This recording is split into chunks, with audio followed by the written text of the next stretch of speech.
Volta com Café com Notícia desta segunda-feira, abrindo a semana com muita informação política, educação, economia, enfim. Hoje a gente inicia o quadro Fica a Dica Enem, já que as provas estão se aproximando, a gente vai trazer aqui todo dia um professor de uma disciplina diferente para estar trazendo informações e dicas para os nossos telespectadores que vão fazer a prova do Enem, assim como milhões de estudantes espalhados pelo Brasil inteiro. O Exame Nacional do Ensino Médio, o Enem 2017, esse ano, será realizado em dois domingos seguidos. Até 2016, acontecia no único final de semana, no sábado e no domingo. Esse ano houve essa mudança, então serão 2 domingos de provas no Brasil inteiro.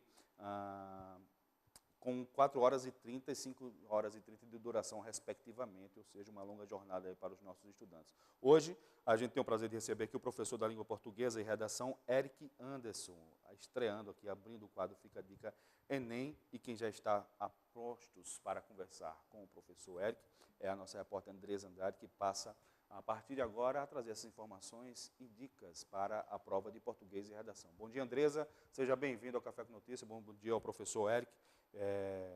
E vamos dar início aí ao nosso quadro Fica a Dica Enem, que durante toda essa semana vai trazer informações sobre a prova, as disciplinas e a prova do Enem. Bom dia, Marcos, bom dia vocês de casa, bom dia, professor Eric. Bom dia. Então, só complementando o que Marcos já falou, a ordem das provas também foi alterada, né? Este ano, o professor me corrija se eu estiver errada.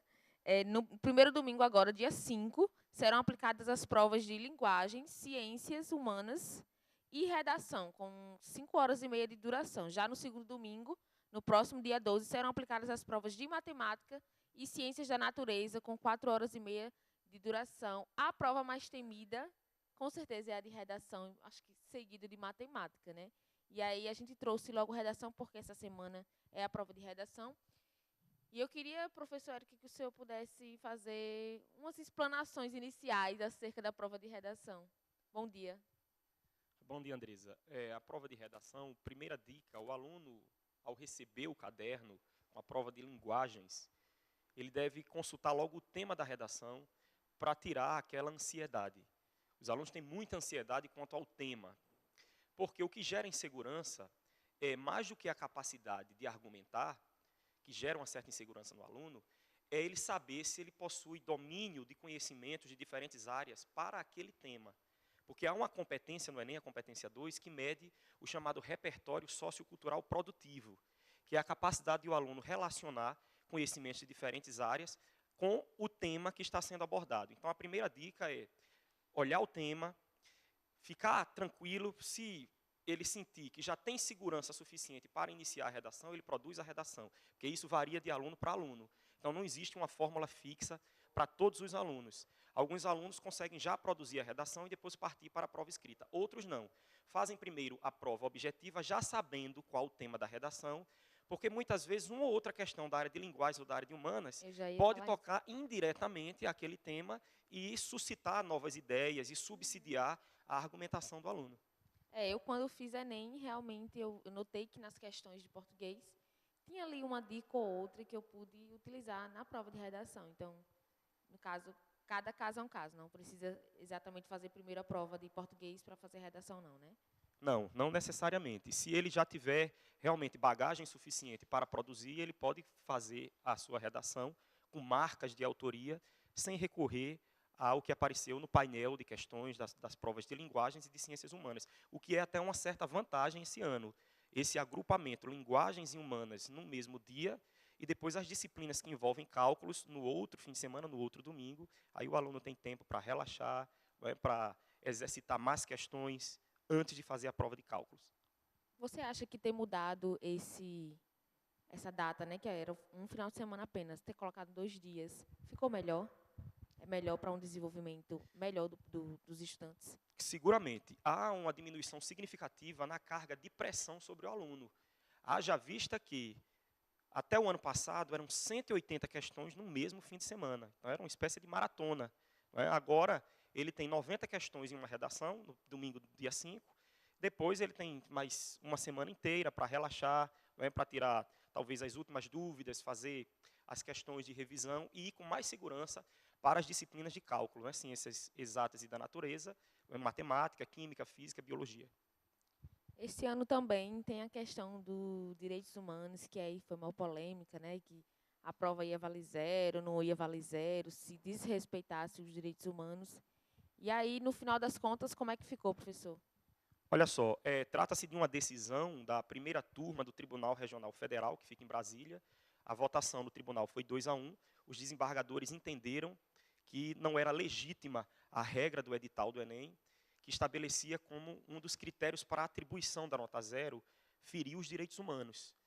E a Associação Escola Sem Partido ativou o Poder Judiciário, que tem o papel de exercer a chamada tutela jurisdicional, que controla a legalidade e a legitimidade dos atos, não é, que envolvem a sociedade, ativou o Judiciário no sentido de que esse critério poderia ser usado ideologicamente para prejudicar alunos que não se alinhassem do ponto de vista político e ideológico com o tema e com a perspectiva do corretor, não é? Então, a intenção seria garantir uma maior neutralidade. O que muitos alunos têm perguntado é: agora eu posso ferir os direitos humanos, já que há uma decisão judicial suspendendo os efeitos dessa norma do edital? Bom, se ele ferir os direitos humanos, ele pode ser prejudicado na competência 3, porque a competência 3, ela mede a coerência do aluno, a capacidade que ele tem de selecionar, relacionar, organizar e interpretar dados, fatos e opiniões. Então, aquela história, ferir os direitos humanos não atribui nota zero, mas ele pode ficar distante de uma nota suficiente para lhe assegurar a aprovação no Enem. Então, é muito importante que ele mantenha sempre aquela perspectiva de respeitar os direitos humanos, como ele exercitou ao longo do ano, para não ser prejudicado na competência 3. É uma questão de ética também, né? Com certeza, porque envolve a competência 2 também, a competência 5, que trata especificamente da proposta de intervenção do aluno. É necessário que o aluno, já que o texto é dissertativo, argumentativo, que ele apresente consistência na argumentação. Então, quando se recorre à intolerância, a preconceito, a cerceamento de direitos, de liberdades, de garantias individuais, o corretor não vai atribuir a nota zero, mas ele vai perceber que falta solidez a essa argumentação e aí vai atribuir scores inferiores, porque as notas são 0, 40, 80, 120, 160 e 200. São as escalas, né? São múltiplos de 40. Ele vai atribuir os scores inferiores e isso vai impossibilitar o aluno a aprovação. Então, é importante respeitar os direitos humanos. E quais as apostas, né, para temas de redação? Vocês têm aí alguma ideia? Sim. De 1998 para cá, quando o Enem foi instituído, nós temos aí um painel de temas e de assuntos. Primeira diferença entre assunto e tema. Assunto é algo mais geral. Por exemplo, a criança, a mulher, são assuntos. O tema é aquele recorte que aparece na prova. Então, nós temos, por exemplo, a figura da criança. Já apareceu em 2000, né, quando o tema cobrou os direitos da criança e do adolescente. Então, o conhecimento lá do ECA era importante. Né? Em 2014, apareceu publicidade infantil, uma questão em discussão no Brasil. Em 2005, apareceu também a questão do trabalho infantil. Né? A mulher já apareceu, violência contra a mulher. Quando a gente olha para os grupos sociais mais vulneráveis, nós percebemos, o negro já apareceu no Enem em 2016, na segunda aplicação, racismo. As religiões de matriz africana apareceram, intolerância religiosa.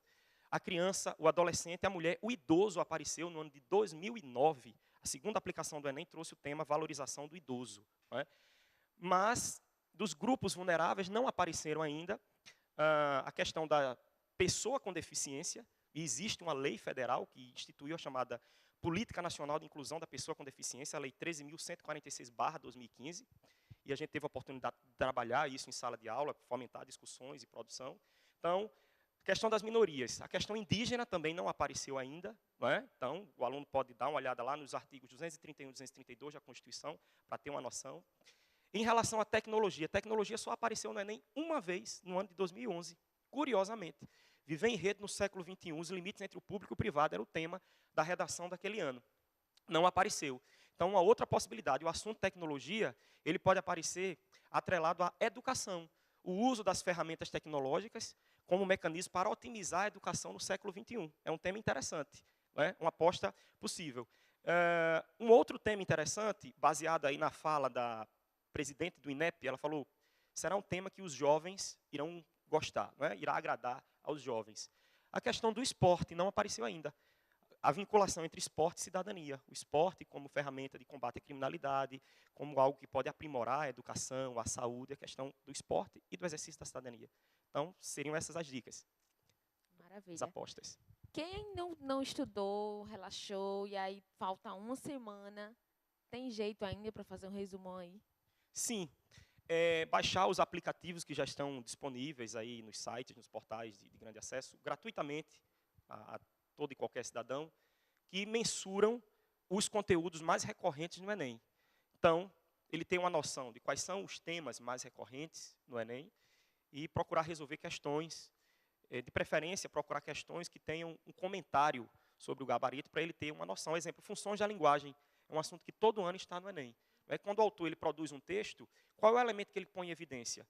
O emissor, quem escreveu, quem falou, o receptor, quem recebe o texto, é o assunto. Então, por exemplo, quando a gente abre um jornal, a figura mais importante não é o leitor, nem é o jornalista, é a matéria, é a informação. Isso aí aparece no Enem com o nome de função referencial, porque o referente, que é o conteúdo, é mais importante. Mas quando eu ouço uma música e o eu lírico diz, eu só queria dizer que meu amor por você é muito mais do que a soma das gotas do mar, ora, o que é que está aparecendo aí? O eu e o tu. O meu amor por você, meu amor. Então, aí eu teria a função emotiva. É a emoção do eu lírico, é a emoção de quem canta, de quem produziu o texto que está em evidência. Funções da linguagem. Figuras de linguagem, gêneros textuais, interpretação de textos multimodais, aqueles textos que atrelam a linguagem verbal, a linguagem visual, charge, tirinha. Não é? É muito importante ele estar atento à leitura e à compreensão de gêneros que trazem essas características. Também, em relação à literatura modernista e contemporânea. Então, se o aluno está desesperado, eu não sei nada de literatura. Então, uma noção sobre modernismo e literatura contemporânea, com certeza, ele vai conseguir, em uma semana, ele vai conseguir resolver, aprender, conseguir uma bagagem para resolver questões.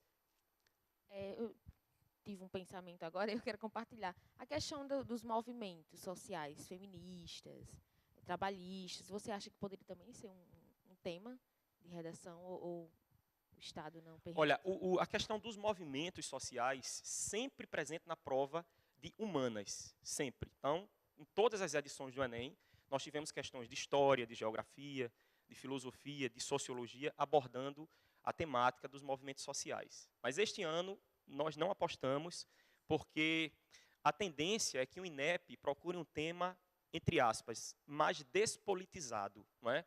Que não coloque, exatamente, que não coloque assim muita efervescência na questão ideológica, não é? Na questão política, haja vista o acirramento dessas ideologias que tem produzido aí discurso de ódio, que tem produzido irracionalidades em redes sociais e até presencialmente, quando as pessoas têm se tolerado cada vez menos. Então, nós apostamos que, essa é a minha aposta particular, que o tema da redação não esteja ligado à questão de movimentos sociais, é algo que exija um alinhamento mais à esquerda ou à direita, né, do aluno.